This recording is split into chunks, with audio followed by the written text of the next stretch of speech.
दोस्तों मुझे लगता है कि अभी के समय में खेसारी लाल यादव का नाम भी खतरे में है। अगर उन्होंने अपने नाम को रजिस्टर्ड नहीं करवाया होता तो ये भी किसी ने चुरा लिया होता। पहले ट्रेंडिंग स्टार चोरी हुआ, अब ग्लोबल स्टार को लोग रियल ग्लोबल स्टार लिख रहे हैं।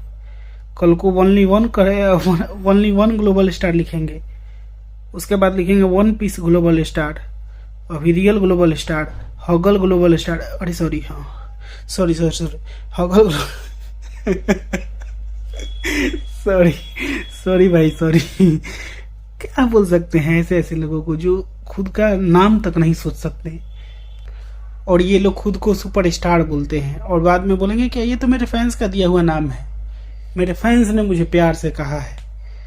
फैंस लोग चमचा सब म्यूजिक कंपनी वाला पोस्टर पे लिख दिया है, वो फैंस लिखवाया है कि आप लिखवाए हैं? समझ में नहीं आता है क्या लिखवा रहे हैं। बोलते हैं कि रेंग रहे हो, आप क्या कर रहे हैं? नाम में प्रीफिक्स जोड़ के ऐड करवा रहे हैं। ग्लोबल स्टार कोई और है तो उसमें रियल ग्लोबल स्टार घुसा दिए। कोई अगर कल से हगल ग्लोबल स्टार घुसा देगा, आंकड़ा दिले बड़ा लोग मरते। इतना इज्जत मत गिरा वो लोग। ग्लोबल स्टार एक गो बा रहे तो एक आदमी के काहे पीछे पड़ल बड़ा लोग।